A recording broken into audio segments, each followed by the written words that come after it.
ਜਿਹੜੀ ਯੂਜ਼ਡ ਕਾਰਾਂ ਦੀ ਮਾਰਕੀਟ ਹੈਗੀ ਆ ਇਹ 2026 ਤੱਕ ਇੱਦਾਂ ਹੀ ਰਹਿਣ ਵਾਲੀ ਆ। ਕੋਈ ਵੀ ਇੱਕ ਵੀ ਕਾਰ ਹੈ ਨਹੀਂ ਜਿਹਦੀ ਐਡਵਾਂਸ ਬੁਕਿੰਗ ਨਹੀਂ ਹੈਗੀ। ਕਿਸੇ ਦੀ ਸਾਲ ਹੈ, ਕਿਸੇ ਦੀ 1.5 ਸਾਲ ਹੈ, 4-5 ਮਹੀਨੇ ਤਾਂ ਛੋਟੀ ਤੋਂ ਛੋਟੀ ਕਾਰ ਦੀ ਵੀ ਜਿਹੜੀ ਐਡਵਾਂਸ ਬੁਕਿੰਗ ਚੱਲ ਰਹੀ ਆ। ਇਸ ਟਾਈਮ ਜੇ ਆਪਾਂ ਨਵੀਂ ਕਾਰ ਦੀ ਵੀ ਗੱਲ ਕਰੀਏ ਜਿਹਦਾ ਪਹਿਲਾਂ ਇੰਟਰਸਟ 0% 'ਤੇ ਹੁੰਦਾ ਸੀ ਜਾਂ 0.99% 'ਤੇ ਹੁੰਦਾ ਸੀ, ਜੇ ਤੁਸੀਂ ਹੁਣ ਨਵੀਂ ਕਾਰ ਲੈਂਦੇ ਹੋ ਤਾਂ ਉਹਦਾ ਇੰਟਰਸਟ 4.99 'ਤੇ ਹੋ ਗਿਆ। ਪਹਿਲਾਂ ਤਾਂ ਅਸੀਂ ਇਹ ਸੋਚਦੇ ਸੀਗੇ ਕਿ ਸ਼ਾਇਦ ਇਹ ਸਪਲਾਈ ਚੇਨ ਦਾ ਇਸ਼ੂ ਹੈ, ਪਾਰਟਸ ਨਹੀਂ ਆ ਰਹੇ ਜੀ, ਗੱਡੀਆਂ ਆ ਨਹੀਂ ਰਹੀਆਂ, ਬਣ ਨਹੀਂ ਰਹੀਆਂ, ਇਸ ਕਰਕੇ ਕਮੀ ਹੋ ਗਈ ਹੈ। ਪਰ ਹੁਣ ਤੇ ਕਾਫੀ ਟਾਈਮ ਲੰਘ ਗਿਆ, ਹੁਣ ਤੇ ਇਉਂ ਜੇ ਲੱਗਣ ਲੱਗ ਗਿਆ ਵੀ ਜਿਵੇਂ ਕਾਰ ਕੰਪਨੀ ਨੂੰ ਮਜ਼ਾ ਆਉਣਾ ਸ਼ੁਰੂ ਹੋ ਗਿਆ ਕਿ ਇੱਦਾਂ ਹੀ ਚੱਲਦਾ ਰਹੇ ਤੇ ਜ਼ਿਆਦਾ ਬਿਹਤਰ ਹੈ। ਜ਼ੀਰੋ ਡਾਊਨ ਜ਼ੀਰੋ ਫਾਈਨਾਂਸ ਵਾਲਾ ਕੰਮ ਜ਼ੀਰੋ ਤਾਂ ਖਤਮ ਹੋ ਗਿਆ। ਤੁਸੀਂ ਸੁਣਿਆ ਕਦੇ ਹੁਣ ਤਾਂ ਮਤਲਬ ਜਿਹੜੇ ਪਹਿਲਾਂ ਬਾਇਰ ਨਖਰੇ ਕਰਦਾ ਸੀ ਹੁਣ ਕੰਪਨੀ ਦੇ ਨਖਰੇ ਕਰਦੀਆਂ। ਬਿਲਕੁਲ, ਫਰੈਂਚਾਈਜ਼ੀ ਵਾਲੇ ਬਹੁਤ ਨਖਰੇ ਕਰਦੇ ਸੀ, ਨਹੀਂ ਤੁਹਾਨੂੰ ਲੈਣੀ ਪੈਣੀ ਆ, ਇਹ ਕਰਨੀ ਪੈਣੀ ਆ। ਹੁਣ ਉਹ ਕੁਝ ਨਹੀਂ ਕਹਿੰਦੇ, ਓਕੇ ਜੀ ਕੈਂਸਲ ਕਰਨੀ ਆ, ਨਾਲ ਦੀ ਨਾਲ ਕੈਂਸਲ ਕਰ ਦਿੰਦੇ। ਟੈਸਟ ਡਰਾਈਵ ਆ ਉਹ ਵੀ ਤੁਹਾਨੂੰ ਇੱਕ ਰੂਮ ਦੇ ਵਿੱਚ ਫੀਲ ਤੁਹਾਨੂੰ ਇਹ ਹੋਊਗਾ, ਤੁਸੀਂ ਉਹ ਵਰਚੁਅਲੀ ਹੋ ਜਾਣਾ, ਤੁਸੀਂ ਬੈਠੋਗੇ ਤੇ ਫੀਲ ਤੁਹਾਨੂੰ ਇਹ ਹੋਊਗਾ ਕਿ ਤੁਸੀਂ ਕਾਰ ਡਰਾਈਵ ਕਰ ਰਹੇ ਹੋ। ਸ਼ੂ ਬਾਏ ਕਰਦੇ ਹੋ, ਕੱਪੜੇ ਬਾਏ ਕਰਦੇ ਹੋ ਔਨਲਾਈਨ, ਕਾਰਾਂ ਵੀ ਔਨਲਾਈਨ ਬਾਏ ਹੋਇਆ ਕਰਨਗੀਆਂ।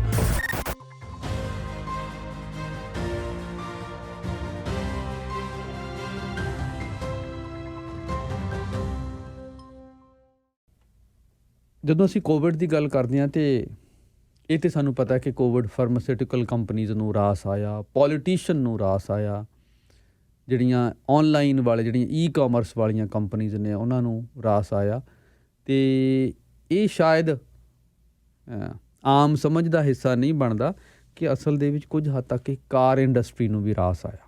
ਜਿਸ ਤਰ੍ਹਾਂ ਕਾਰਾਂ ਮਹਿੰਗੀਆਂ ਹੋ ਗਈਆਂ ਨੇ, ਕਾਰਾਂ ਮਿਲ ਨਹੀਂ ਰਹੀਆਂ, ਨਾ ਸਿਰਫ ਨਵੀਆਂ ਕਾਰਾਂ ਬਲਕਿ ਪੁਰਾਣੀਆਂ ਕਾਰਾਂ, ਯੂਜ਼ਡ ਕਾਰਾਂ ਦੀ ਕੀਮਤ ਵੀ, ਮਤਲਬ ਇਹ ਮੈਨੂੰ ਤਾਂ ਯਾਦ ਨਹੀਂ ਹੈ ਕਿ ਅਸੀਂ ਕਦੋਂ ਇਹ ਪਹਿਲਾਂ ਸੁਣਿਆ ਹੋਏਗਾ ਕਿ ਯੂਜ਼ਡ ਕਾਰਾਂ ਵੀ ਮਹਿੰਗੀਆਂ ਹੋ ਗਈਆਂ ਨੇ। ਅਤੇ ਕਾਰਾਂ ਜਿਨ੍ਹਾਂ ਬਾਰੇ ਅਸੀਂ ਇਹ ਸੋਚਦੇ ਸੀ ਕਿ ਕਾਰਾਂ ਤਾਂ ਹੁਣ ਇਹੋ ਜਿਹੇ ਅਸੀਂ ਦੌਰ 'ਚ ਦਾਖਲ ਹੋ ਗਏ ਹਾਂ ਕਿ ਬਾਏ 1 ਗੈਟ 1 ਫਰੀ ਵਾਲਾ ਸੀਨ ਹੋ ਜਾਊਗਾ, ਪਰ ਕਹਾਣੀ ਕੁਛ ਉਲਟ ਹੋਈ ਹੈ। ਇਹ ਕਿਵੇਂ ਹੋਇਆ, ਇਸ ਚੀਜ਼ ਨੂੰ ਅਸੀਂ ਸਮਝਣ ਦੀ ਕੋਸ਼ਿਸ਼ ਕਰਨੀ ਹੈ। ਅਤੇ ਸਾਡੇ ਨਾਲ ਅੱਜ ਮਨਪ੍ਰੀਤ ਬੋਪਾਰ ਆਏ ਨੇ ਜਿਹੜੇ ਖੁਦ ਕਾਰ ਇੰਡਸਟਰੀ 'ਚੋਂ ਨੇ, ਕਾਰ ਜਿਹੜਾ ਸੇਲ ਦਾ ਸੈਕਟਰ ਹੈ ਉਹਦੇ ਨਾਲ ਜੁੜੇ ਹੋਏ ਨੇ, ਅਤੇ ਇਸ ਇੰਡਸਟਰੀ ਦੇ ਜੋ ਟਰੈਂਡਸ ਨੇ ਜਾਂ ਅੰਦਰ ਦੀਆਂ ਗੱਲਾਂ ਨੇ ਉਹਨਾਂ 'ਤੇ ਇਹ ਨਿਗਾਹ ਰੱਖ ਰਹੇ ਨੇ, ਅਤੇ ਇਹਨਾਂ ਤੋਂ ਕੁਛ ਸਮਝਣ ਦੀ ਕੋਸ਼ਿਸ਼ ਕਰਦੇ ਹਾਂ ਕਿ ਹੋ ਕੀ ਰਿਹਾ ਕਾਰ ਇੰਡਸਟਰੀ ਨੂੰ।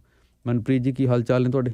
ਸਤਿ ਸ਼੍ਰੀ ਅਕਾਲ ਜੀ ਸਾਰਿਆਂ ਨੂੰ, ਗੁੱਡ ਮਾਰਨਿੰਗ ਸੁਨੀਲ ਜੀ। ਅਤੇ ਇਹ ਥੋੜ੍ਹੀ ਜਿਹੀ ਸਮਝ ਨਹੀਂ ਆਈ ਗੱਲ ਮੈਨੂੰ ਵੈਸੇ ਨਾ ਸ਼ੁਰੂ ਤੋਂ। ਪਹਿਲਾਂ ਤਾਂ ਅਸੀਂ ਇਹ ਸੋਚਦੇ ਸੀਗੇ ਕਿ ਸ਼ਾਇਦ ਇਹ ਸਪਲਾਈ ਚੇਨ ਦਾ ਇਸ਼ੂ ਹੈ, ਪਾਰਟਸ ਨਹੀਂ ਆ ਰਹੇ ਜੀ, ਗੱਡੀਆਂ ਆ ਨਹੀਂ ਰਹੀਆਂ, ਬਣ ਨਹੀਂ ਰਹੀਆਂ, ਇਸ ਕਰਕੇ ਕਮੀ ਹੋ ਗਈ ਹੈ। ਪਰ ਹੁਣ ਤੇ ਕਾਫੀ ਟਾਈਮ ਲੰਘ ਗਿਆ, ਹੁਣ ਤੇ ਇਉਂ ਜੇ ਲੱਗਣ ਲੱਗ ਗਿਆ ਵੀ ਜਿਵੇਂ ਕਾਰ ਕੰਪਨੀ ਨੂੰ ਮਜ਼ਾ ਆਉਣਾ ਸ਼ੁਰੂ ਹੋ ਗਿਆ ਕਿ ਇੱਦਾਂ ਹੀ ਚੱਲਦਾ ਰਹੇ ਤੇ ਜ਼ਿਆਦਾ ਬਿਹਤਰ ਹੈ। ਬਿਲਕੁਲ, ਇਹ ਸੱਚ ਹੈ ਜੀ। ਜਿਹੜੀ ਬਿਹਾਈਂਡ ਦੀ ਸਟੋਰੀ ਹੈਗੀ ਆ ਉਹ ਇੱਦਾਂ ਹੀ ਆ। ਸ਼ੁਰੂਆਤ ਜਿਹੜੀ ਹੁੰਦੀ ਹੈ ਪਹਿਲਾਂ, ਕਿਉਂਕਿ ਕੋਵਿਡ ਆਇਆ, ਜਦ ਕਿਸੇ ਨੂੰ ਨਹੀਂ ਪਤਾ ਸੀਗਾ ਕੋਵਿਡ-19 ਦੇ ਵਿੱਚ ਜਿਹੜੇ ਪਾਰਟਸ ਦੀ ਜਿਹੜੀ ਸਪਲਾਈ ਚੇਨ ਦੀ, ਜੇ ਆਪਾਂ ਕਹੀਏ ਕਿ ਸਾਰੇ ਹੀ ਜਿੰਨੀਆਂ ਵੀ ਚੀਜ਼ਾਂ ਹੈਗੀਆਂ ਨੇ ਜਾਂ ਜਿੰਨੀਆਂ ਵੀ ਥਿੰਗਸ ਆਪਾਂ ਬਾਏ ਕਰਦੇ ਹਾਂ ਉਹਨਾਂ ਦੇ ਵਿੱਚ ਪ੍ਰੋਬਲਮ ਆਈ। ਉਸੇ ਤਰ੍ਹਾਂ ਦੀ ਪ੍ਰੋਬਲਮ ਜਿਹੜੀ ਹੈਗੀ ਹੈ ਕਾਰ ਇੰਡਸਟਰੀ ਦੇ ਵਿੱਚ, ਆਟੋ ਮੇਕਰ ਦੇ ਵਿੱਚੋਂ ਆਈ। ਸੋ ਪਾਰਟ ਅਤੇ ਸਪਲਾਈ ਦਾ ਜਦੋਂ ਇਸ਼ੂ ਬਣਿਆ ਅਤੇ ਕਾਰਾਂ ਘੱਟ ਬਣਨੀਆਂ ਸ਼ੁਰੂ ਹੋਈਆਂ। ਕਾਰਾਂ ਘੱਟ ਬਣਨ ਤੋਂ ਬਾਅਦ ਜਿਹੜਾ ਮੈਨੂਫੈਕਚਰ ਕੰਪਨੀਆਂ ਨੇ ਫੀਲ ਕੀਤਾ ਕਿ ਜੇ ਕਾਰਾਂ ਅਸੀਂ ਘੱਟ ਵੀ ਵੇਚ ਰਹੇ ਹਾਂ ਸਾਡੇ ਪ੍ਰੋਫਿਟ ਦੇ ਵਿੱਚ ਫਰਕ ਨਹੀਂ ਪੈ ਰਿਹਾ, ਈਵਨ ਕਿ ਪ੍ਰੋਫਿਟ ਵੱਧ ਰਹੇ ਆ। ਉਹ ਪ੍ਰੋਫਿਟ ਵਧਣ ਦੇ ਕਾਰਨ ਸੀਗੇ ਕਿ ਜਿਹੜਾ ਹੈਗਾ ਪ੍ਰਾਈਸ ਦੇ ਵਿੱਚ ਨਾ ਤਾਂ ਤੁਹਾਨੂੰ ਉਹਨਾਂ ਨੂੰ ਕੋਈ ਡਿਸਕਾਊਂਟ ਦੇਣਾ ਪੈ ਰਿਹਾ। ਇਸ ਟਾਈਮ ਜੇ ਆਪਾਂ ਨਵੀਂ ਕਾਰ ਦੀ ਵੀ ਗੱਲ ਕਰੀਏ ਜਿਹਦਾ ਪਹਿਲਾਂ ਇੰਟਰਸਟ 0% 'ਤੇ ਹੁੰਦਾ ਸੀ ਜਾਂ 0.99% 'ਤੇ ਹੁੰਦਾ ਸੀ, ਜੇ ਤੁਸੀਂ ਹੁਣ ਨਵੀਂ ਕਾਰ ਲੈਂਦੇ ਹੋ ਤਾਂ ਉਹਦਾ ਇੰਟਰਸਟ 4.99 'ਤੇ ਹੋ ਗਿਆ। 4.99 'ਤੇ ਇਕੱਲੇ ਬੈਂਕਸ ਨਹੀਂ, ਆਪਣੇ ਜਿਹੜੇ ਨਵੀਂ ਡੀਲਰਸ਼ਿਪ ਹੈਗੀਆਂ ਨੇ ਜਾਂ ਆਟੋ ਮੇਕਰ ਹੈਗੇ ਆ ਉਹ ਇਕੱਲੇ ਬੈਂਕ ਨਹੀਂ ਯੂਜ਼ ਕਰਦੇ, ਉਹਨਾਂ ਦਾ ਆਪਣਾ ਵੀ ਹੁੰਦਾ। ਜਿਵੇਂ ਹੁਣ ਆਪਣੇ ਹੋਂਡਾ ਦਾ ਜਿਹੜਾ ਪੈਸਾ ਹੈਗਾ ਹੋਂਡਾ ਫਾਈਨੈਂਸ਼ੀਅਲ ਦੇ ਵਿੱਚ ਯੂਜ਼ ਹੁੰਦਾ। ਸੋ ਉਹ ਇੰਟਰਸਟ ਤੋਂ ਵੀ ਪੈਸਾ ਬਣਾ ਰਹੇ ਆ। ਬਾਕੀ ਜਦੋਂ ਤੁਹਾਡੇ ਖੜੀ ਹੈ ਸਾਰਿਆਂ ਦੀ, ਸਾਰੇ ਪਾਸਿਓਂ, ਹਾਂ ਬਿਲਕੁਲ ਇੱਕ ਤਾਂ ਇੰਟਰਸਟ ਤੋਂ ਪੈਸਾ ਬਣ ਰਿਹਾ ਉਹਨਾਂ ਦਾ, ਇੱਕ ਦੂਜਾ ਕੋਈ ਵੀ ਜਦੋਂ ਤੁਹਾਡੇ ਫਲੋਰ 'ਤੇ ਗੱਡੀਆਂ ਖੜੀਆਂ ਹੋਣ, ਕਾਰਾਂ ਖੜੀਆਂ ਹੋਣ, ਤੁਹਾਨੂੰ ਉਹਨਾਂ 'ਤੇ ਅਟਰੈਕਟਿਵ ਪੈਕੇਜ ਦੇਣੇ ਪੈਂਦੇ ਆ, ਡਿਸਕਾਊਂਟ ਦੇਣਾ ਪੈਂਦਾ, ਜਾਂ ਤੁਹਾਨੂੰ ਲਾਈਕ ਵਿੰਟਰ ਟਾਇਰ ਆਫਰ ਕਰਨੇ ਪੈਂਦੇ ਆ, ਜਾਂ ਹੋਰ ਚੀਜ਼ਾਂ, ਕਾਫੀ ਚੀਜ਼ਾਂ ਆਫਰ ਕਰਨੀਆਂ ਪੈਂਦੀਆਂ ਨੇ, ਜਿਹੜਾ ਕਿ ਪ੍ਰੋਫਿਟ ਘੱਟ ਹੁੰਦਾ ਮੈਨੂਫੈਕਚਰ ਕੰਪਨੀ ਦੇ ਵਿੱਚੋਂ, ਆਟੋ ਮੇਕਰ ਦੇ ਵਿੱਚੋਂ। ਜ਼ੀਰੋ ਡਾਊਨ ਜ਼ੀਰੋ ਫਾਈਨਾਂਸ ਵਾਲਾ ਕੰਮ ਜ਼ੀਰੋ ਤਾਂ ਖਤਮ ਹੋ ਗਿਆ। ਤੁਸੀਂ ਸੁਣਿਆ ਕਦੇ ਹੁਣ ਹੁਣ ਤਾਂ ਮਤਲਬ ਜਿਹੜੇ ਪਹਿਲਾਂ ਬਾਇਰ ਨਖਰੇ ਕਰਦਾ ਸੀ ਹੁਣ ਕੰਪਨੀਜ਼ ਨਖਰੇ ਕਰਦੀਆਂ ਨੇ। ਬਿਲਕੁਲ ਐਕਚੁਅਲੀ ਅਸੀਂ ਵੀ ਇਹ ਚੀਜ਼ ਫੀਲ ਕਰਦੇ ਹਾਂ ਕਿ ਵਾਇਰ ਦੇ ਨਖਰੇ ਨਹੀਂ ਹੈਗੇ। ਹੁਣ ਤਾਂ ਇਹ ਹੈਗਾ ਕਿ ਵੀ ਵਧੀਆ ਗੱਡੀ ਹੋਵੇ, ਘੱਟ ਕਿਲੋਮੀਟਰ ਚੱਲੀ ਹੋਵੇ ਔਰ ਉਹ ਗੱਡੀ ਖੜੀ ਹੋਵੇ। ਮਤਲਬ ਇਹ ਆ ਕਿ ਜਿਹੜੀਆਂ ਕੋਈ ਗੱਡੀਆਂ ਆਉਂਦੀਆਂ ਨੇ ਉਹ ਚੀਜ਼ ਕਿ ਆਰਾਮ ਨਾਲ ਆਸਾਨੀ ਨਾਲ ਉਹ ਚੀਜ਼ਾਂ ਵਿਕ ਰਹੀਆਂ ਨੇ ਔਰ ਇਹਦਾ ਹੀ ਫਾਇਦਾ ਜਿਹੜਾ ਹੈਗਾ ਆਟੋ ਮੇਕਰ ਚੱਕ ਰਿਹਾ। ਸੋ ਤੁਹਾਡੇ ਕਹਿਣ ਦਾ ਮਤਲਬ ਹੈ ਵੀ ਹੁਣ ਅੰਦਰ ਖਾਤੇ ਇੰਡਸਟਰੀ ਦੇ ਜਿਹੜੇ ਪਲੇਅਰ ਨੇ ਉਹਨਾਂ 'ਚ ਆਪਸ 'ਚ ਇਹ ਸਮਝੌਤਾ ਹੋ ਗਿਆ ਕਿ ਇਸੇ ਤਰ੍ਹਾਂ ਰੱਖੋ, ਥੋੜ੍ਹੀ ਜਿਹੀ ਸਪਲਾਈ ਘਟਾ ਕੇ ਰੱਖੋ ਅਤੇ ਤਾਂ ਕਿ ਜਿਹੜਾ ਬਾਇਰ ਹੈ ਅਸੀਂ ਉਹਨੂੰ ਆਪਣੀਆਂ ਟਰਮ 'ਤੇ ਕਾਰ ਵੇਚੀਏ। ਹੁਣ ਬਿਲਕੁਲ ਦੇਖੋ, ਕੋਈ ਵੀ ਨਹੀਂ ਚਾਹੁੰਦਾ ਹੈਗਾ ਕਿ ਮੇਰੀ ਜਿਹੜੀ ਇਨਵੈਂਟਰੀ ਸ਼ਾਪ ਦੇ ਵਿੱਚ ਆਵੇ ਅਤੇ ਰਹੇ। ਸਾਰੇ ਬੰਦੇ ਇਹ ਚਾਹੁੰਦੇ ਆ ਕਿ ਐਡਵਾਂਸ ਦੇ ਵਿੱਚ ਬੁਕਿੰਗ ਹੋਵੇ, ਜਿਹੜੀ ਕਾਰਾਂ ਦੀ ਹੋ ਰਹੀ ਆ। ਐਡਵਾਂਸ ਦੇ ਵਿੱਚ ਕੋਈ ਵੀ ਜਿਹੜੀ ਕਾਰ ਹੈਗੀ ਆ ਜਿਹਦੀ ਡਿਮਾਂਡ ਹੈਗੀ ਆ ਇਸ ਟਾਈਮ, ਕੋਈ ਵੀ ਇੱਕ ਵੀ ਕਾਰ ਹੈ ਨਹੀਂ ਜਿਹਦੀ ਐਡਵਾਂਸ ਬੁਕਿੰਗ ਨਹੀਂ ਹੈਗੀ। ਕਿਸੇ ਦੀ ਸਾਲ ਹੈ, ਕਿਸੇ ਦੀ 1.5 ਸਾਲ ਹੈ, 4-5 ਮਹੀਨੇ ਤਾਂ ਛੋਟੀ ਤੋਂ ਛੋਟੀ ਕਾਰ ਦੀ ਵੀ ਜਿਹੜੀ ਐਡਵਾਂਸ ਬੁਕਿੰਗ ਚੱਲ ਰਹੀ ਆ। ਸੋ ਓਬਵੀਅਸਲੀ ਆ ਉਹਨਾਂ ਨੂੰ ਲੋੜ ਨਹੀਂ ਕਿ ਨਾ ਤਾਂ ਦੇਖੋ 2-3 ਚੀਜ਼ਾਂ ਚੱਲਦੀਆਂ ਹੈਗੀਆਂ ਨੇ। ਜਿਹੜੀ ਆਪਣੇ ਐਡਵਰਟਾਈਜ਼ਮੈਂਟ ਦਾ ਉਹਨਾਂ ਦਾ ਬਜਟ ਬਚ ਰਿਹਾ, ਫਲੋਰ 'ਤੇ ਕੋਈ ਗੱਡੀ ਹੈ ਨਹੀਂ ਗੀ, ਕੋਈ ਉਹਨਾਂ ਨੂੰ ਲਾਈਕ ਇੰਟਰਸਟ ਪੇ ਕਰਨ ਦੀ ਲੋੜ ਨਹੀਂ ਹੈਗੀ, ਆਪਣਾ ਜਿਹੜਾ ਪੈਸਾ ਚੁੱਕਣ ਦੀ ਕਿਸੇ ਤੋਂ ਲੋੜ ਨਹੀਂ ਹੈਗੀ, ਤਾਂ ਕਿ ਸਿੱਧਾ ਗੱਡੀ ਆ ਰਹੀ ਹੈ ਨਾਲ ਦੀ ਨਾਲ ਪੈਸਾ ਅੰਦਰ। ਕਮਾਲ ਤੇ ਹੋ ਗਿਆ। ਯੂਜ਼ਡ ਕਾਰਾਂ ਦੀਆਂ ਕੀਮਤਾਂ ਵਧਣੀਆਂ ਸ਼ੁਰੂ ਹੋ ਗਈਆਂ ਨੇ। ਯੂਜ਼ਡ ਕਾਰਾਂ ਦੀਆਂ ਕੀਮਤਾਂ ਓਬਵੀਅਸਲੀ ਯੂਜ਼ਡ ਕਾਰਾਂ ਦੀ ਜਿਹੜੀਆਂ ਕੀਮਤਾਂ ਹੈਗੀਆਂ ਨੇ ਜਿਹੜੀ ਕੰਟਰੋਲ ਕਰਦੀਆਂ ਨੇ ਉਹ ਮੈਨੂਫੈਕਚਰ ਕੰਪਨੀਆਂ ਹੀ ਕੰਟਰੋਲ ਕਰਦੀਆਂ ਨੇ। ਸਾਡੇ ਕੋਲ ਜਿਵੇਂ ਅਸੀਂ ਯੂਜ਼ਡ ਕਾਰ ਦੇ ਵਿੱਚ ਹੈਗੇ ਹਾਂ, ਯੂਜ਼ਡ ਕਾਰ ਦੇ ਵਿੱਚ ਕਿੱਥੋਂ ਆਉਣੀਆਂ ਕਾਰਾਂ? ਓਬਵੀਅਸਲੀ ਜੇ ਨਵੀਆਂ ਕਾਰਾਂ ਬਣਨਗੀਆਂ, ਨਵੀਆਂ ਕਾਰਾਂ ਦੀ ਇੱਕ ਚੇਨ ਹੈਗੀ ਆ। ਜਿਵੇਂ ਨਵੀਆਂ ਕਾਰਾਂ ਆਉਂਦੀਆਂ ਨੇ ਉਹ ਲੀਜ਼, ਬਹੁਤ ਬੰਦੇ ਉਹਨਾਂ ਨੂੰ ਲੀਜ਼ ਕਰਾਉਂਦੇ ਆ ਜਾਂ ਰੈਂਟਲ ਕੰਪਨੀਆਂ ਦੇ ਕੋਲ ਜਾਂਦੀਆਂ ਨੇ। ਰੈਂਟਲ ਕੰਪਨੀਆਂ ਵਾਰ ਉਹ ਸੈੱਲ ਕਰਦੀਆਂ ਨੇ, ਲੀਜ਼ ਰਿਟਰਨ ਜਿਹੜੀਆਂ ਹੈਗੀਆਂ ਨੇ ਉਹ ਵਾਪਸ ਆਉਂਦੀਆਂ ਨੇ, ਅਸੀਂ ਉੱਥੋਂ ਬਾਏ ਕਰਦੇ ਹਾਂ। ਬਟ ਉਹ ਚੀਜ਼ ਖਤਮ ਹੀ ਹੋ ਗਈ ਹੁਣ ਤਕਰੀਬਨ। ਰੈਂਟਲ ਕੰਪਨੀਆਂ ਕੋਲ ਆਪ ਕਾਰਾਂ ਹੈ ਨਹੀਂ ਗੀਆਂ ਔਰ ਉਹਨਾਂ ਨੂੰ ਵੀ ਜੇ ਉਹ ਵੱਧ ਆਰਡਰ ਕਰਦੇ ਆ ਉਹਨਾਂ ਨੂੰ ਘੱਟ ਕਾਰਾਂ ਮਿਲ ਰਹੀਆਂ ਨੇ, ਕਿਉਂਕਿ ਰੈਂਟਲ ਕੰਪਨੀਆਂ ਦੇ ਜਿਹੜੇ ਹੁੰਦੇ ਆ ਕਿ ਵੱਡੇ ਪੈਕੇਜ ਹੁੰਦੇ ਆ, ਉਹਨਾਂ ਨੂੰ ਡਿਸਕਾਊਂਟ 'ਤੇ ਕਾਰਾਂ ਮਿਲਦੀਆਂ ਨੇ ਬਾਕੀਆਂ ਨਾਲੋਂ। ਸੋ ਪਰ ਕੰਪਨੀਆਂ ਨਹੀਂ ਚਾਹੁੰਦੀਆਂ ਵੀ ਅਸੀਂ ਕਾਹਤੋਂ ਡਿਸਕਾਊਂਟ 'ਤੇ ਵੇਚੀਏ, ਜਾਂ ਸਾਡੀਆਂ ਵੈਸੇ ਹੀ ਲਾਈਨ ਦੇ ਵਿੱਚ ਲੱਗ ਕੇ ਚੀਜ਼ਾਂ ਵਿਕ ਰਹੀਆਂ ਨੇ ਔਰ ਅਗਲੇ ਵੇਟ ਕਰ ਰਹੇ ਆ, ਕੋਈ 6 ਮਹੀਨੇ ਦੀ ਵੇਟ ਕਰ ਰਿਹਾ, ਕੋਈ ਸਾਲ ਦੀ ਵੇਟ ਕਰ ਰਿਹਾ। ਸਾਨੂੰ ਲੋੜ ਨਹੀਂ ਕਿ ਡਿਸਕਾਊਂਟ 'ਤੇ ਕੋਈ ਚੀਜ਼। ਇਹ ਰੌਲਾ ਜਿਹਾ ਪਾਇਆ ਗਿਆ ਸੀ ਕੋਈ ਚਿੱਪ ਨਹੀਂ ਆ ਰਹੀ ਜਿਹੜੀ ਇਹਦੇ 'ਚ ਪੈਂਦੀ ਹੈ ਕਾਰਾਂ 'ਚ, ਉਹ ਸੈਂਸਰ ਉਹ ਤੇ ਫਿਰ ਗੱਲ ਹੁਣ ਪੁਰਾਣੀ ਹੋ ਗਈ ਲੱਗਦਾ। ਦੇਖੋ ਕੋਈ ਵੀ ਚੀਜ਼ ਹੁੰਦੀ ਹੈ, ਆਪਾਂ ਸ਼ਮੀਲ ਜੀ ਕੁਐਸਚਨ ਕਰਨੇ ਹਟ ਜਾਂਦੇ ਆ। ਜਿਵੇਂ ਹੁਣ ਆਪਣੇ ਆਹ ਰਸ਼ੀਆ ਅਤੇ ਯੂਕਰੇਨ ਦੀ ਲੜਾਈ ਦਾ ਮੁੱਦਾ ਆਇਆ ਸਾਹਮਣੇ, ਅਤੇ ਗੈਸ ਪ੍ਰਾਈਸ ਨੂੰ ਟਾਰਗੇਟ ਉੱਦਾਂ ਹੀ ਕੀਤਾ ਗਿਆ। ਇਕੱਲਾ ਗੈਸ ਪ੍ਰਾਈਸ ਯੂਕਰੇਨ ਅਤੇ ਰਸ਼ੀਆ ਕਰਕੇ ਤਾਂ ਨਹੀਂ ਵੱਧ ਰਿਹਾ, ਬਟ ਹੁਣ $2 'ਤੇ ਗੈਸ ਪ੍ਰਾਈਸ ਦਾ ਕੋਈ ਨਹੀਂ ਬੋਲ ਰਿਹਾ। ਸੋ ਤੁਹਾਡੇ ਮਾਈਂਡ ਦੇ ਨਾਲ ਪਲੇ ਕੀਤਾ ਜਾਂਦਾ। ਪਹਿਲਾਂ ਉਹ ਚੀਜ਼ ਬਣਾਈ ਜਾਂਦੀ ਹੈ, ਫਿਰ ਉਹ ਚੀਜ਼ ਅਪਲਾਈ ਕੀਤੀ ਜਾਂਦੀ ਹੈ। ਮਾਈਕਰੋਚਿਪ ਬਣਾਈ ਗਈ, ਸਾਰਾ ਇਸ਼ੂ ਹੋ ਗਿਆ ਕ੍ਰੀਏਟ, ਚਲੋ ਹੋ ਵੀ ਸਕਦਾ ਰੀਅਲ ਹੋਵੇ, ਉਹ ਕ੍ਰੀਏਟ ਹੋ ਗਿਆ। ਉਹ ਮਾਈਂਡ ਸੈੱਟ ਇੰਨੇ ਹੋ ਗਏ ਕਿ ਹੁਣ ਆਪਾਂ ਕੁਐਸਚਨ ਹੀ ਨਹੀਂ ਕਰ ਰਹੇ। ਕੁਐਸਚਨ ਸਮਾਂ ਤਾਂ ਸਾਨੂੰ ਹੋ ਰਿਹਾ ਕਿ ਜੀ ਪ੍ਰਾਈਸ ਵੱਧ ਰਹੇ ਆ, ਅਸੀਂ ਤਾਂ ਕੋਈ ਗੱਡੀ ਲਿਆਉਣੀ ਹੈਗੀ ਆ, ਲਿਆ ਕੇ ਵੇਚਣੀ ਆ, ਠੀਕ ਹੈ। ਉਹ ਸਾਡੇ ਤਾਂ ਸਮਾਂ ਦੇ ਪ੍ਰੋਫਿਟ ਉਸ ਤੋਂ ਘੱਟ ਗਏ ਆ ਔਰ ਇਨਵੈਂਟਰੀ ਕੋਸਟ ਜਿਹੜੀ ਸਾਡੀ ਸੀਗੀ, ਜੇ ਹੁਣ ਕੋਈ 10 ਮਿਲੀਅਨ ਦੀ ਪਹਿਲਾਂ ਸਾਡੀ ਇਨਵੈਂਟਰੀ ਕੋਸਟ ਸੀਗੀ, ਉਹ ਸਾਡੀ ਵੱਧ ਕੇ 15 ਮਿਲੀਅਨ ਦੀ ਹੋ ਗਈ। ਮਨਪ੍ਰੀਤ ਜੀ, ਜਿਹੜੇ ਨੰਬਰਸ ਵੀ ਕੁਛ ਨਜ਼ਰ ਆਉਂਦੇ ਨੇ ਉਹਨਾਂ ਤੋਂ ਵੀ ਇਹ ਲੱਗਦਾ ਕਿ ਇਸ ਨਾਲੋਂ ਵਧੀਆ ਮੌਕਾ ਤੇ ਕਾਰ ਇੰਡਸਟਰੀ ਲਈ ਕੋਈ ਹੋ ਹੀ ਨਹੀਂ ਸੀ ਸਕਦਾ। ਬਿਲਕੁਲ। ਆਪਾਂ ਜੇ ਸ਼ਮੀਲ ਜੀ ਗੱਲ ਕਰੀਏ ਨਾ, ਟੋਕੀਆ ਤੋਂ ਰਿਪੋਰਟ ਆਈ ਆ ਆਪਣੇ, ਇਹ ਪਬਲਿਸ਼ ਹੋਈ ਆ 11 ਮਈ ਨੂੰ। ਟੋਇਟਾ ਮੋਟਰ ਕਾਰਪ ਦੇ ਜਿਹੜੇ ਹੈਗੇ ਆ ਨੰਬਰ ਸਾਹਮਣੇ ਆਏ ਆ, ਜਿਨ੍ਹਾਂ ਦਾ ਪ੍ਰੋਫਿਟ ਜਿਹੜਾ ਜੇ ਆਪਾਂ ਫਿਸਕਲ ਈਅਰ ਦੀ ਗੱਲ ਕਰੀਏ ਤਾਂ 36% ਲਾਈਕ 36% ਅਪ ਹੋ ਗਿਆ, ਉੱਤੇ ਚਲੇ ਗਿਆ। ਹਾਂ, ਅਤੇ US ਦੇ ਵਿੱਚ ਆਪਾਂ ਕਹੀਏ 24.61 ਬਿਲੀਅਨ ਜਿਹੜਾ ਹੈਗਾ ਪਿਛਲੇ ਨਾਲੋਂ ਅਪ ਹੋਇਆ। ਅਤੇ ਵੈਸੇ ਵੀ 2016 ਤੋਂ ਬਾਅਦ ਜਿਹੜਾ ਇਹਨਾਂ ਦਾ ਪ੍ਰੋਫਿਟ ਮਾਰਜਨ ਹੈ, ਪਹਿਲਾਂ 8.1% ਸੀਗਾ, ਜਿਹੜਾ ਕਿ ਵੱਧ ਕੇ 9.5% ਹੋ ਗਿਆ। ਮਤਲਬ ਉਹ ਲਗਾਤਾਰ ਸਾਰਿਆਂ ਨੂੰ ਹੀ ਰਾਸ ਆ ਰਿਹਾ। ਜਿੰਨੀ ਮਤਲਬ ਜਿਹੜੀ ਚੀਜ਼ ਆਪਾਂ ਪਹਿਲਾਂ ਗੱਲ ਕਰੀ ਹੈਗੀ ਆ, ਉਹ ਸਾਰਾ ਕੁਛ ਇੱਥੇ ਸ਼ੋ ਹੋ ਰਿਹਾ, ਕਿਉਂਕਿ ਪ੍ਰੋਫਿਟ ਵੱਧ ਗਏ ਆ, ਕਿਉਂਕਿ ਜਿਹੜਾ ਹੈਗਾ ਕੋਈ ਵੀ ਸਕੀਮ ਉਹਨਾਂ ਨੂੰ ਨਹੀਂ ਪਾਉਣੀ ਪੈ ਰਹੀ, ਡਿਸਕਾਊਂਟ ਨਹੀਂ ਦੇਣੇ ਪੈ ਰਹੇ ਔਰ ਲਾਈਨ ਦੇ ਵਿੱਚ ਲੱਗ ਕੇ ਗੱਡੀਆਂ ਵਿਕ ਰਹੀਆਂ ਨੇ। ਔਰ ਇਹਦੇ ਵਿੱਚ ਇਹ ਵੀ ਹੈਗਾ ਕਿ ਉਹਨਾਂ ਨੂੰ ਕੋਈ ਪ੍ਰੋਬਲਮ ਨਹੀਂ ਵੀ ਵੇਚਣ ਦੇ ਵਿੱਚ, ਆਲਰੇਡੀ ਬੰਦੇ ਲਾਈਨ ਦੇ ਵਿੱਚ ਲੱਗੇ ਖੜੇ ਆ। ਜੇ ਈਵਨ ਕਿ ਤੁਸੀਂ ਜੇ ਕੋਈ ਗੱਡੀ ਆਪਣਾ ਅੱਗੇ ਹੁੰਦਾ ਸੀਗਾ, ਜੇ ਤੁਸੀਂ ਕੋਈ ਗੱਡੀ ਆਰਡਰ ਕਰੀ ਹੈ, ਫਰੈਂਚਾਈਜ਼ੀ ਵਾਲੇ ਬਹੁਤ ਨਖਰੇ ਕਰਦੇ ਸੀ, ਨਹੀਂ ਤੁਹਾਨੂੰ ਲੈਣੀ ਪੈਣੀ ਆ, ਇਹ ਕਰਨੀ ਪੈਣੀ ਆ। ਹੁਣ ਉਹ ਕੁਝ ਨਹੀਂ ਕਹਿੰਦੇ, ਓਕੇ ਜੀ ਕੈਂਸਲ ਕਰਨੀ ਆ, ਨਾਲ ਦੀ ਨਾਲ ਕੈਂਸਲ ਕਰ ਦਿੰਦੇ ਆ। ਜਾਓਗੇ 15 ਹੋਰ ਖੜੇ ਨੇ ਲਾਈਨ 'ਚ। ਹਾਂ ਬਿਲਕੁਲ, ਲਾਈਨ ਦੇ ਵਿੱਚ ਖੜੇ ਆ ਔਰ ਅਗਲੇ ਪ੍ਰੀਮੀਅਮ ਪੇ ਕਰਨ ਨੂੰ ਰੈਡੀ ਹੈਗੇ ਆ। ਇੱਕ ਹੁੰਡਈ ਦੀ ਗੱਡੀ ਹੈਗੀ ਆ ਆਈਕੋਨਿਕ, ਉਹ ਇਲੈਕਟ੍ਰਿਕ ਕਾਰ ਹੈ। ਇਲੈਕਟ੍ਰਿਕ ਕਾਰ ਦੇ ਵਿੱਚ ਉਹਦੀ ਜਿਹੜੀ ਆਪਣਾ ਹਜੇ ਜਿਹੜੀ ਵੇਟਿੰਗ ਚੱਲ ਰਹੀ ਹੈ ਉਹਦੀ 1.5 year, ਮਤਲਬ 1.5 ਸਾਲ ਦੀ ਉਹਦੀ ਵੇਟਿੰਗ ਚੱਲ ਰਹੀ ਹੈ। ਔਰ ਬਹੁਤ ਬੰਦੇ ਉਹਦਾ ਪ੍ਰੀਮੀਅਮ 10,000 11,000 $12,000 ਤੱਕ ਦੇਣ ਨੂੰ ਤਿਆਰ ਆ ਵੀ ਜੇ ਗੱਡੀ ਹੁਣੀ ਅਵੇਲੇਬਲ ਬੋਲੀ ਲੱਗਣੀ ਸ਼ੁਰੂ ਹੋ ਗਈ ਹੈ। ਹਾਂ ਬਿਲਕੁਲ। ਸੋ ਇਹ ਚੀਜ਼ਾਂ ਓਬਵੀਅਸਲੀ ਇਹ ਚੀਜ਼ਾਂ ਫਿਰ ਪਰ ਤੁਸੀਂ ਕਾਰ ਇਲੈਕਟ੍ਰਿਕ ਗੱਡੀ ਦੀ ਗੱਲ ਕੀਤੀ ਹੈ, ਸੋ ਪਿਛਲੇ ਟਾਈਮ 'ਚ ਇਸ ਇੰਡਸਟਰੀ 'ਚ ਇਹ ਵੀ ਚੇਂਜ ਆਈ ਅਤੇ ਇਹ ਖਦਸ਼ਾ ਸੀਗਾ ਕਿ ਜਦੋਂ ਹੁਣ ਇਲੈਕਟ੍ਰਿਕ ਕਾਰਾਂ ਆ ਰਹੀਆਂ ਨੇ, ਇੰਡਸਟਰੀ ਚੇਂਜ ਹੋ ਰਹੀ ਹੈ, ਇਹ ਜਿਹੜੀਆਂ ਪੁਰਾਣਾ ਟੈਕਨੋਲੋਜੀ ਹੈ, ਪੁਰਾਣੀਆਂ ਗੱਡੀਆਂ ਨੇ, ਇਹ ਫ੍ਰੀ ਦਿਆ ਕਰਨਗੇ, ਇਸ ਤਰ੍ਹਾਂ ਦਾ ਸੀਨ ਹੋ ਗਿਆ ਸੀ, ਹੈ ਨਾ। ਬਿਲਕੁਲ ਜੀ। ਅਤੇ ਔਰ ਟੈਸਲਾ ਨੇ ਬਹੁਤ ਕੁਛ ਚੇਂਜ ਵੀ ਕੀਤਾ। ਬਿਲਕੁਲ। ਕਿਤੇ ਉਹ ਚੀਜ਼ ਉਹ ਕਿਵੇਂ ਇੰਪੈਕਟ ਕਰ ਰਹੀ ਹੈ ਉਹ ਸਾਰੀ ਚੀਜ਼? ਉਹ ਅਗੇਨ ਇੰਟਰਸਟਿੰਗ ਪੁਆਇੰਟ ਹੈਗਾ ਜੀ ਉੱਥੇ ਵੀ ਸ਼ਮੀਲ ਜੀ, ਜੇ ਆਪਾਂ ਜਾਈਏ, ਕਿਉਂਕਿ ਟੈਸਲਾ ਦੇ ਵਿੱਚ ਜੇ ਆਪਾਂ ਕਹੀਏ, ਟੈਸਲਾ ਦੇ ਵਿੱਚ ਜਿਵੇਂ ਵੱਡੀਆਂ ਵੱਡੀਆਂ ਫਰੈਂਚਾਈਜ਼ੀ ਸਟੋਰ ਹੈਗੇ ਆ ਇੱਥੇ ਨਵੀਆਂ ਕਾਰਾਂ ਦੇ, ਉਹ ਆਪਣੇ ਹੈਗੇ ਆ, ਜਿਵੇਂ ਇੰਡੀਵਿਜੂਅਲ ਕੋਈ ਵੀ ਬੰਦਾ ਲੈ ਲੈਂਦਾ ਜਾਂ ਗਰੁੱਪਸ। ਪੁਰਾਣੀਆਂ ਡੀਲਰਸ਼ਿਪ ਨੂੰ ਨਹੀਂ ਦਿੰਦੇ, ਉਹ ਉਹਨਾਂ ਨੇ ਆਪਣਾ ਨੈਟਵਰਕ ਬਣਾਇਆ। ਨਹੀਂ, ਗਰੁੱਪਸ ਹੈਗੇ ਆ ਉਹ, ਮਤਲਬ ਫਿਰ ਵੀ ਗਰੁੱਪਸ ਹੈਗੇ ਆ, ਜਾਣੀ ਕਿ ਇੱਕ ਗਰੁੱਪ ਹੋ ਗਿਆ ਜਿਹਦੇ ਕੋਲ 30 ਡੀਲਰਸ਼ਿਪ ਹੈਗੀਆਂ ਨੇ, ਜਾਂ ਇੱਕ ਗਰੁੱਪ ਹੈਗਾ ਕਿਸੇ ਕੋਲ 4 ਜਾਂ 5 ਡੀਲਰਸ਼ਿਪ ਹੈਗੀਆਂ ਨੇ, ਅਲੱਗ-ਅਲੱਗ ਬ੍ਰਾਂਡ ਦੀਆਂ ਹੈਗੀਆਂ ਨੇ, ਬਟ ਹੈਗੇ ਉਹ ਇੰਡੀਵਿਜੂਅਲ। ਹੁਣ ਚਲੋ ਠੀਕ ਆ, ਮਿਡਲ ਬਿਜ਼ਨਸਮੈਨ ਕਹਿ ਸਕਦੇ ਹਾਂ, ਸਮਾਲ ਬਿਜ਼ਨਸਮੈਨ ਸਕੇਲ ਨਹੀਂ ਆਪਾਂ ਉਹਨਾਂ ਨੂੰ ਕਹਿ ਸਕਦੇ।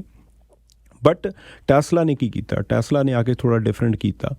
ਉਹਨਾਂ ਨੇ, ਕਿਉਂਕਿ ਉਹ ਇਲੈਕਟ੍ਰਿਕ ਕਾਰਾਂ ਲੈ ਕੇ ਆਏ, ਇਲੈਕਟ੍ਰਿਕ ਕਾਰਾਂ ਇਕੱਲਾ ਮਾਡਲ ਨਹੀਂ ਲੈ ਕੇ ਆਏ, ਉਹ ਦੂਜਾ ਉਹਨਾਂ ਨੇ ਕਾਰਪੋਰੇਟ ਆਫਿਸ ਬਣਾਏ।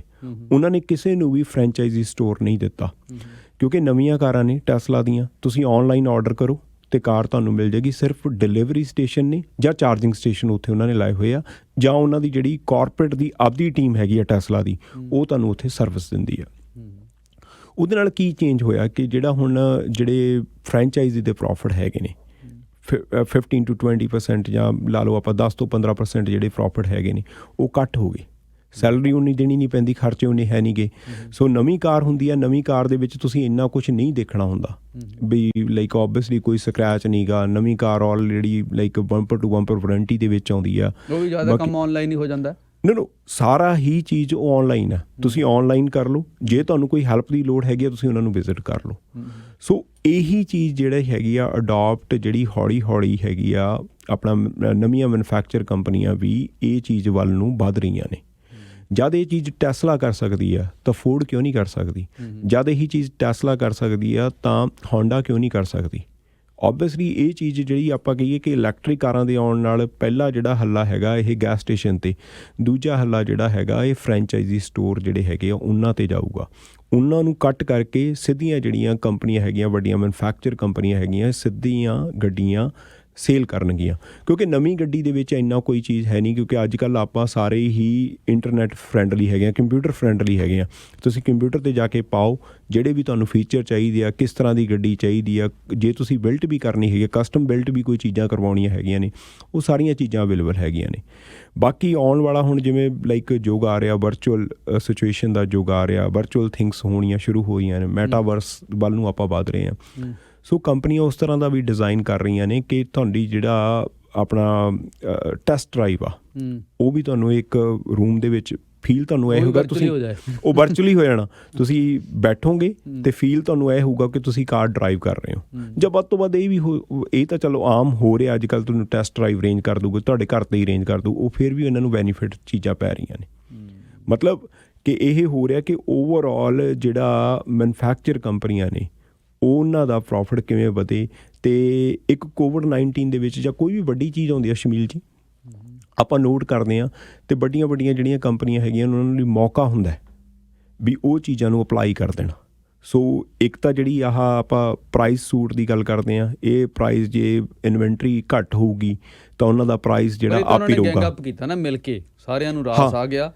ਤੇ ਇਹਦੇ 'ਚ ਹੁਣ ਪਤਾ ਨਹੀਂ ਵੀ ਕੋਈ ਇਹਦੇ 'ਚ ਗਵਰਨਮੈਂਟਸ ਕੀ ਇੰਟਰਫੀਅਰ ਕਰ ਸਕਦੀਆਂ। ਗਵਰਨਮੈਂਟ ਬੋਲ ਹੀ ਨਹੀਂ ਰਹੀ ਨਾ, ਪਰ ਅਸਲ ਦੇ 'ਚ ਤੇ ਉਹਨਾਂ ਨੇ ਸਪਲਾਈ ਜਾਣਬੁੱਝ ਕੇ ਘਟਾ ਕੇ ਉਹਨਾਂ ਨੂੰ ਹਿਰਾਸ ਆ ਗਿਆ ਅਤੇ ਉਹ ਕੰਟਰੋਲਡ ਸਪਲਾਈ ਹੈ, ਜਿਵੇਂ ਬਿਲਡਰ ਕਰਦੇ ਨੇ ਉਵੇਂ ਕਾਰ ਕੰਪਨੀਜ਼ ਕਰ ਰਹੀਆਂ। ਹੁਣ ਦੂਜਾ ਸਟੈਪ ਹੋਊਗਾ ਜਿਹੜਾ ਆਹ ਹੋਣਾ ਹੈਗਾ, ਔਨਲਾਈਨ ਸਾਰਾ ਕੁਛ ਹੋ ਜਾਣਾ। ਔਨਲਾਈਨ ਜਿਹੜੀ ਤੁਸੀਂ ਔਨਲਾਈਨ ਬਾਏ ਕਰੋਗੇ ਅਤੇ ਮੈਨੂਫੈਕਚਰ ਜਿਹੜੇ ਆਪਣੇ ਜਿਹੜੇ ਫਰੈਂਚਾਈਜ਼ੀ ਸਟੋਰ ਹੈਗੇ ਆ ਉਹਨਾਂ ਨੂੰ ਵਿੱਚੋਂ ਕੱਢਣਾ। ਇਹ ਆਉਣ ਵਾਲੇ ਟਾਈਮ ਦੇ ਵਿੱਚ ਤੁਸੀਂ ਦੇਖੋਗੇ, ਇਹ ਆਉਣ ਵਾਲੇ ਟਾਈਮ ਦਾ ਮਤਲਬ ਫਿਊਚਰ ਹੀ ਹੈਗਾ। ਤੁਸੀਂ ਔਨਲਾਈਨ ਆਪ ਚੀਜ਼ਾਂ ਬਾਏ ਕਰੋਗੇ, ਜਿਵੇਂ ਹੁਣ ਤੁਸੀਂ ਸ਼ੂ ਬਾਏ ਕਰਦੇ ਹੋ, ਕੱਪੜੇ ਬਾਏ ਕਰਦੇ ਹੋ ਔਨਲਾਈਨ, ਕਾਰਾਂ ਵੀ ਔਨਲਾਈਨ ਬਾਏ ਹੋਇਆ ਕਰਨਗੀਆਂ, ਜੇ ਮੈਂ ਬ੍ਰੈਂਡ ਨਿਊ ਕਾਰਾਂ ਦੀ ਗੱਲ ਕਰਾਂ।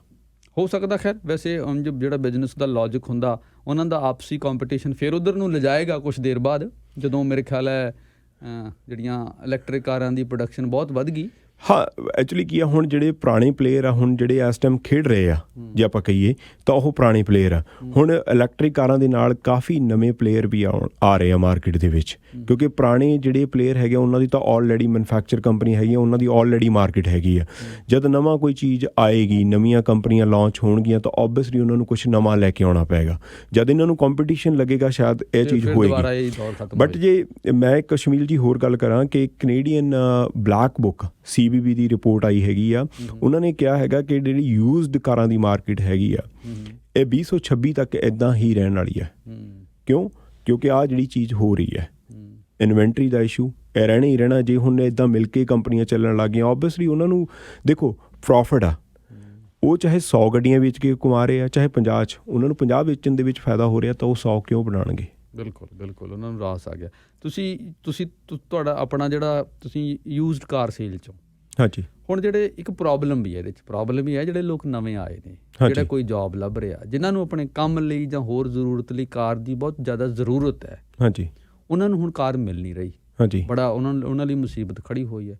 ਕੋਈ ਤੁਸੀਂ ਸਲਾਹ ਦੇ ਸਕਦੇ ਹੋ ਉਹਨਾਂ ਨੂੰ, ਕਿਵੇਂ ਉਹ ਕੁਛ ਬੈਟਰ ਡੀਲ ਕਿਸੇ ਪਾਸਿਓਂ ਲੱਭ ਸਕਦੇ ਨੇ, ਕੀ ਕਰ ਸਕਦੇ ਨੇ? ਬੈਟਰ ਡੀਲ ਤਾਂ ਇਹ ਹੈਗਾ ਸ਼ਮੀਲ ਜੀ, ਓਬਵੀਅਸਲੀ ਤੁਸੀਂ 2-3 ਚੀਜ਼ਾਂ ਹੈਗੀਆਂ ਨੇ ਬੈਟਰ ਡੀਲ ਦੇ ਵਿੱਚ ਲੱਭਣ ਲਈ। ਓਬਵੀਅਸਲੀ ਸਭ ਤੋਂ ਪਹਿਲਾਂ ਜਿਵੇਂ ਮੈਂ ਕਿਹਾ ਹੈਗਾ, ਇੰਟਰਨੈਟ 'ਤੇ ਤੁਸੀਂ ਸਰਚ ਕਰੋ ਕਿੱਥੇ ਤੁਹਾਨੂੰ ਬੈਸਟ ਪ੍ਰਾਈਸ ਮਿਲ ਸਕਦਾ। ਇਸ ਟਾਈਮ ਬਹੁਤ ਟਫ ਹੈਗਾ, ਔਰ ਕਈ ਵਾਰ ਇਹ ਵੀ ਹੈਗਾ ਕਿ ਜਿਹੜੀਆਂ ਤੁਹਾਨੂੰ ਦੂਰੋਂ ਚੀਜ਼ਾਂ ਲੱਗਦੀਆਂ ਹੁੰਦੀਆਂ ਨੇ, ਕਈ ਵਾਰ ਆਪਾਂ ਨੂੰ ਲੱਗਦਾ ਹੁੰਦਾ ਕਿ ਇਹ ਆਹ ਚੀਪਰ ਪ੍ਰਾਈਸ ਆ, ਬਟ ਕਾਰ ਦੀ ਜਿਹੜੀ ਐਕਚੁਅਲ ਪ੍ਰਾਈਸ ਹੁੰਦੀ ਆ ਉਹ ਕਾਰ ਨੂੰ ਦੇਖ ਕੇ ਹੁੰਦੀ ਹੈ। ਜੇ ਮੈਂ ਯੂਜ਼ਡ ਕਾਰ ਦੀ ਕਰਾਂ, ਬ੍ਰੈਂਡ ਨਿਊ ਕਾਰ ਦਾ ਤਾਂ ਓਬਵੀਅਸਲੀ ਆਪਾਂ ਨੂੰ ਪਤਾ ਹੈਗਾ ਵੀ ਉਹ 'ਤੇ ਕੋਈ ਸਕਰੈਚ ਨਹੀਂ, ਕੋਈ ਐਕਸੀਡੈਂਟ ਨਹੀਂ, ਕਿਉਂਕਿ ਯੂਜ਼ਡ ਕਾਰ ਦੇ ਵਿੱਚ ਬਹੁਤ ਸਾਰੀਆਂ ਚੀਜ਼ਾਂ ਹੁੰਦੀਆਂ ਨੇ ਕਿ ਓਬਵੀਅਸਲੀ ਕਾਰ ਦੀ ਕੰਡੀਸ਼ਨ ਕਿਸ ਤਰ੍ਹਾਂ ਦੀ ਹੈਗੀ ਆ, ਉਹਦੀ ਹਿਸਟਰੀ ਕਿਸ ਤਰ੍ਹਾਂ ਦੀ ਹੈਗੀ ਆ, ਕੋਈ ਉਹ 'ਤੇ ਐਕਸੀਡੈਂਟ ਹੈਗਾ, ਕੋਈ ਉਹ 'ਤੇ ਸਟਰਕਚਰ ਡੈਮੇਜ ਤਾਂ ਨਹੀਂ ਹੈਗਾ। ਕਈ ਵਾਰ ਇਹ ਵੀ ਹੈਗਾ ਕਿ ਕਈ ਗੱਡੀਆਂ ਹੈਗੀਆਂ ਨੇ ਜਿਹੜੀਆਂ ਬ੍ਰੈਂਡਡ ਹੁੰਦੀਆਂ ਨੇ। ਬ੍ਰੈਂਡਡ ਦਾ ਮਤਲਬ ਕਿ ਉਹ ਗੱਡੀਆਂ ਟੋਟਲ ਲਾਸ ਹੁੰਦੀਆਂ ਨੇ, ਉਹ ਤੁਹਾਨੂੰ ਘੱਟ ਪ੍ਰਾਈਸ 'ਤੇ ਕਈ ਵਾਰ ਨਵੇਂ ਬੰਦੇ ਜਿਹੜੇ ਹੈਗੇ ਆ ਉਹ ਵੀ ਆਪਣੇ ਖਰੀਦ ਲੈਂਦੇ ਆ, ਅਤੇ ਉਹਦੇ ਵਿੱਚ ਉਹ ਪ੍ਰੋਬਲਮ ਆਉਂਦੀ ਹੈ ਕਈ ਵਾਰ, ਫਿਰ ਬਾਅਦ 'ਚ ਉਹ ਫਾਈਨਾਂਸ ਵੀ ਨਹੀਂ ਹੁੰਦੀਆਂ, ਔਰ ਤੁਸੀਂ ਖਰੀਦ ਲੈਂਦੇ ਹੋ, ਤੁਹਾਤੋਂ ਕੋਈ ਨਹੀਂ ਖਰੀਦਦਾ। ਸਭ ਤੋਂ ਪਹਿਲਾਂ ਕਿ ਜਿਹੜੇ ਨਵੇਂ ਆਏ ਹੈਗੇ ਆ, ਸਿਰਫ ਉਹਨਾਂ ਨੂੰ ਇੱਕੋ ਹੀ ਚੀਜ਼ ਟਾਰਗੇਟ ਨਹੀਂ ਕਰਨੀ ਚਾਹੀਦੀ ਕਿ ਪ੍ਰਾਈਸ। ਉਹ ਜਾ ਕੇ ਗੱਡੀ ਚੈੱਕ ਕਰਨ, ਗੱਡੀ ਤੋਂ ਬਾਅਦ ਉਹਦੀ ਕਾਰਫੈਕਸ ਹਿਸਟਰੀ ਘਟਾਉਣ, ਹਿਸਟਰੀ ਕਢਾ ਕੇ ਉਹਨਾਂ ਦਾ ਪ੍ਰੋਪਰ ਜਿਹੜਾ ਰੈਕਡ ਹੈਗਾ ਉਹ ਚੈੱਕ ਕਰਨ। ਜੇ ਕਾਰਫੈਕਸ ਦੇ ਵਿੱਚ ਸਾਰਾ ਕੁਛ ਆ ਜਾਂਦਾ, ਜੇ ਬ੍ਰੈਂਡਡ ਹੈਗੀ ਆ ਗੱਡੀ, ਉੱਥੇ ਕਾਰਫੈਕਸ ਦੇ ਵਿੱਚ ਆ ਜਾਂਦਾ, ਕਿੰਨੇ ਕਿਲੋਮੀਟਰ ਦੇ ਵਿੱਚ ਕੋਈ ਛੇੜਛਾੜ ਹੋਈ ਆ ਉਹ ਵੀ ਉੱਪਰ ਆ ਜਾਂਦਾ। ਬਾਕੀ ਜਿਹੜੀਆਂ ਬਹੁਤ ਸਾਰੀਆਂ ਚੀਜ਼ਾਂ ਹੈਗੀਆਂ ਨੇ, ਤੁਹਾਡੀ ਕਾਰ ਦੀ ਕੰਡੀਸ਼ਨ ਆਪਣੇ ਆਪ ਇਹ ਚੀਜ਼ ਦੱਸ ਦਿੰਦੀ ਹੈ ਤੁਹਾਨੂੰ। ਜਦੋਂ ਕਿਤੇ ਕਿਸੇ ਚੀਜ਼ ਦੀ ਮਾਰਕੀਟ 'ਚ ਕਮੀ ਹੁੰਦੀ, ਫਿਰ ਥੋੜ੍ਹਾ ਠੱਗੀਆਂ ਵੀ ਵੱਜਣੀਆਂ ਸ਼ੁਰੂ ਹੋ ਜਾਂਦੀਆਂ, ਫਰੋਡ ਵੀ ਵੱਧ ਜਾਂਦਾ। ਬਿਲਕੁਲ, ਕਿਉਂਕਿ ਇੱਕ ਬੰਦਾ ਡੈਸਪਰੇਟ ਹੈ ਲੈਣ ਵਾਲਾ, ਬਿਲਕੁਲ, ਤੇ ਪਾਈ ਇੱਕ ਜੀਜੀ ਤੇ ਕੋਈ ਚੀਜ਼, ਤੇ ਇਹ ਮਸਲੇ ਵੀ ਵੱਧ ਰਹੇ ਨੇ ਜਾਂ ਵਧਣਗੇ ਜੇ ਇਹ ਇਸੇ ਤਰ੍ਹਾਂ ਕੰਟੀਨਿਊ ਰਿਹਾ। ਬਿਲਕੁਲ, ਇਹ ਚੀਜ਼ਾਂ ਹੋ ਰਹੀਆਂ ਨੇ। ਜਿਵੇਂ ਕੀ ਹੁੰਦਾ ਕਿ ਹੁਣ ਲਾਈਕ ਮੈਂ ਤੇ ਤੁਸੀਂ ਗੱਡੀ ਲੱਭ ਰਹੇ ਹੋ, ਠੀਕ ਹੈ, ਸਾਨੂੰ ਨਹੀਂ ਮਿਲ ਰਹੀ, ਜਾਂ ਕਿਤੇ ਆਪਾਂ ਨੂੰ ਲੱਗਿਆ ਹੈਗਾ ਵੀ ਲਾਈਕ ਇਹਨਾਂ ਨੇ ਜਿਹੜਾ ਹੈਗਾ $1000-2000 ਸਸਤੀ ਲਾਈ ਹੈ, ਉਹ ਕਈ ਵਾਰ ਆਪਣਾ ਮਾਈਂਡ ਟ੍ਰਿਗਰ ਹੋ ਜਾਂਦਾ ਵੀ ਸ਼ਾਇਦ ਵੀ ਇਹ ਸਸਤੀ ਹੈਗੀ ਹੈ ਡੀਲ, ਆਪਾਂ ਉਹ ਚੀਜ਼ ਕਰਦੇ ਹਾਂ। ਉਹਦੇ ਵਿੱਚ ਜਿਹੜਾ ਪਹਿਲਾਂ ਕੋਈ ਜਿਵੇਂ ਕਹਿੰਦੇ ਨੇ ਜਾਲ ਵਿਛਾ ਕੇ ਬੈਠੇ ਹੁੰਦੇ ਆ, ਸ਼ਿਕਾਰੀ ਜਿਹੜੇ ਹੁੰਦੇ ਆ, ਉਹ ਤੁਹਾਨੂੰ ਪਹਿਲਾਂ ਹੀ ਜਾਲ ਵਿਛਾ ਕੇ ਬੈਠੇ ਹੁੰਦੇ ਆ ਵੀ ਕਿੱਦਾਂ ਤੁਹਾਨੂੰ, ਜੇ ਕੋਈ ਵੀ ਚੀਜ਼ ਹੈਗੀ ਆ ਮਾਰਕੀਟ ਦੇ ਵਿੱਚ ਤੁਹਾਨੂੰ ਲੱਗਦਾ ਹੈਗਾ ਕਿ ਇਹਦਾ ਪ੍ਰਾਈਸ ਐਕਚੁਅਲ ਆਹ ਸਸਤੀ ਮਿਲ ਰਹੀ ਹੈ, ਉਹਦੇ ਵਿੱਚ ਜ਼ਰੂਰ ਕੁਛ ਨਾ ਕੁਛ ਹੈਗਾ, ਕਿਉਂਕਿ ਕਿਸੇ ਨੂੰ ਵੀ ਅੱਜ ਕੱਲ੍ਹ ਨਹੀਂ ਪਤਾ ਹੈਗਾ ਕਿ ਆਹ ਕਾਰ ਦਾ ਆਹ ਪ੍ਰਾਈਸ ਨਹੀਂ ਹੈਗਾ। ਇੰਟਰਨੈਟ 'ਤੇ ਤੁਸੀਂ ਚੈੱਕ ਕਰੋਗੇ, 5 ਮਿੰਟ ਦਾ ਹੈਗਾ, ਤੁਹਾਨੂੰ ਪਤਾ ਲੱਗ ਜਾਊਗਾ। ਤੁਸੀਂ ਟ੍ਰਿਮ ਪਾਓਗੇ, ਮਾਡਲ ਪਾਓਗੇ, ਮੇਕ ਐਂਡ ਮਾਡਲ ਪਾਓਗੇ, then you know the price. But ਉਹੀ ਚੀਜ਼ ਹੈਗੀ ਆ, ਜਦੋਂ ਆਪਾਂ ਕਈ ਵਾਰ ਆਪਣੇ ਮਨ ਦੇ ਵਿੱਚ ਵੀ ਲਾਲਚ ਆ ਜਾਂਦਾ ਵੀ ਸਸਤੀ ਹੈਗੀ ਆ, ਤਾਂ ਉਹ ਚੀਜ਼ ਟ੍ਰਿਗਰ ਹੋ ਜਾਂਦੀ ਆ, ਆਪਾਂ ਜਿਹੜੀਆਂ ਆਹ ਡਿਊ ਡਿਲੀਜੈਂਸ ਆਪਣੀ ਨਾ ਉਹ ਭੁੱਲ ਜਾਂਦੇ ਆ। ਤੁਸੀਂ ਸ਼ੁਰੂ 'ਚ ਗੱਲ ਕੀਤੀ ਸੀ ਅਤੇ ਮੈਨੂੰ ਇੱਕਦਮ ਧਿਆਨ 'ਚ ਆ ਰਿਹਾ, ਜਿਹੜਾ ਹੁਣ ਰੇਟ ਆਫ ਇੰਟਰਸਟ ਵਧਿਆ। ਹਾਂਜੀ, ਇੱਕ ਪਾਸੇ ਤੇ ਕਾਰ ਇੰਡਸਟਰੀ ਦੇ ਨਖਰੇ ਵੱਧ ਗਏ, ਹਾਂਜੀ, ਉਤੋਂ rate of interest bank of Canada ਨੇ ਵੀ ਵਧਾ ਦਿੱਤਾ। ਬਿਲਕੁਲ, ਇਹ ਕਿਵੇਂ ਹੁਣ ਇਹਦਾ ਵੀ ਅਸਰ ਪੈ ਰਿਹਾ ਹੋਵੇਗਾ?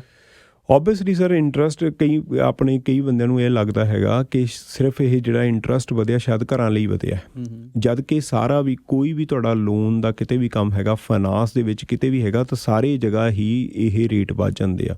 ਓਬਵੀਅਸਲੀ 1% ਰੇਟ ਵੱਧ ਗਿਆ, ਉਹਦੇ ਨਾਲ ਇੱਕ ਚੀਜ਼ ਹੈਗੀ ਆ ਅਫੋਰਡੇਬਿਲਟੀ 'ਤੇ ਜਿਹੜਾ ਅਸਰ ਪੈ ਰਿਹਾ। ਪਹਿਲਾਂ ਤਾਂ ਜਿਹੜੀਆਂ ਕਾਰਾਂ ਦੀਆਂ ਪ੍ਰਾਈਜ਼ਾਂ ਹੈਗੀਆਂ ਨੇ, ਜੇ ਆਪਾਂ ਕੋਵਿਡ ਤੋਂ ਪਹਿਲਾਂ ਦੀ ਗੱਲ ਕਰੀਏ ਤਾਂ 40 to 50% ਆਲਰੇਡੀ ਅਪ ਨੇ। ਉਸ ਤੋਂ ਬਾਅਦ ਜਦੋਂ ਤੁਹਾਡਾ ਇੰਟਰਸਟ ਰੇਟ ਹੋਰ ਵੱਧ ਜਾਂਦਾ ਹੈਗਾ ਤਾਂ ਅਫੋਰਡੇਬਿਲਟੀ ਦੇ ਵਿੱਚ ਪ੍ਰੋਬਲਮ ਆਉਂਦੀ ਹੈ। ਜਿਹੜੀ ਪਹਿਲਾਂ ਕੋਈ ਬੰਦਾ 30,000 ਦੀ ਗੱਡੀ ਅਪਰੂਵ ਹੁੰਦੀ ਸੀਗੀ, 30,000 ਤੱਕ ਲੈ ਸਕਦਾ ਸੀ ਵਧੀਆ ਗੱਡੀ, ਹੁਣ ਉਹ 20,000 ਤੱਕ ਹੀ, ਕਿਉਂਕਿ 20,000 ਵਾਲੀ ਦਾ ਪ੍ਰਾਈਸ ਹੀ 30,000 ਹੋ ਗਿਆ।